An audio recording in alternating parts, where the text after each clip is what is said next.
In this video, we're going to discuss some basic computer hardware, practice using the mouse, and open an internet browser. If you are brand new to desktop computers, this video is especially for you.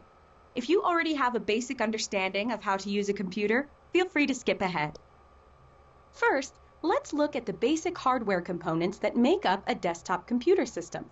The word hardware refers to the physical parts of the system that you can see and touch. The most important part of a computer system is the tall, rectangular machine called the computer tower. The tower includes all of the components that store and process data, which makes it the most important part of the computer. In fact, the word computer sometimes refers specifically to the tower and its components. All of the other pieces of hardware we'll talk about here are plugged in to the tower. If you're watching this video on a desktop system, the device you're looking at right now is called a monitor. A monitor looks like a television and is used to display visual output from the computer tower. If you can hear my voice, it means your computer has another hardware component called a speaker, which plays audio output from the computer. Headphones are actually small speakers and are also considered to be computer hardware. Monitors and speakers are both output devices, which means they get their information out of the computer. Next, let's look at two input devices, which you can use to put information into the computer. One input device is the keyboard. The keyboard is covered with buttons called keys, which you can use to type text and send commands to the computer. Another important input device is the mouse, which moves the on-screen cursor and interacts with the elements on the screen. Now let's learn how to use the mouse. Most mice have two buttons at the top. Place your right hand lightly on the mouse with your index finger on the left button and your middle finger on the right button. Next, locate the cursor on the screen. Most of the time, the cursor looks like a small white arrow. By dragging the mouse across the table, we can move the cursor across the screen. When the mouse goes up and down, the cursor goes up and down. When the mouse goes left and right, the cursor goes left and right. If we move the mouse in little circles, you guessed it, the cursor moves around in little circles.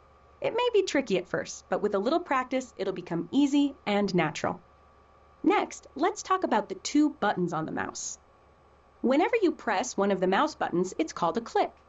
A click with just the right button is called a right click, and a click with the left button is called either a left click or just a click.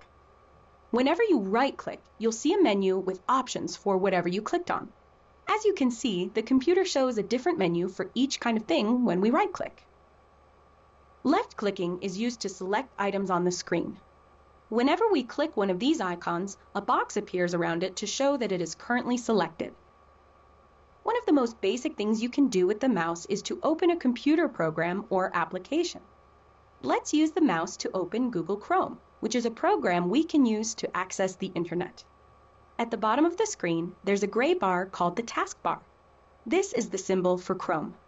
If we click the icon, the computer will launch the program. To close it, click the X at the top right corner.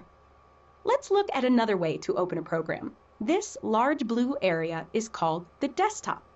As you can see, there's a Chrome icon on the desktop. We can right-click the icon, then click Open. Another way to open the program with this icon is to double-click it, which means to point at it and do two rapid left clicks. What if you want to open a program that doesn't have an icon on the screen? In that case, click this area that says Search, then type the name of the program. When the program appears at the top of the list, we can either click it with the mouse or press Enter on the keyboard. We just learned about the basic pieces of computer hardware, practiced using the mouse, and went over several different ways to launch a computer application. If you're new to desktop computing, all you need is a little practice to become comfortable with the system.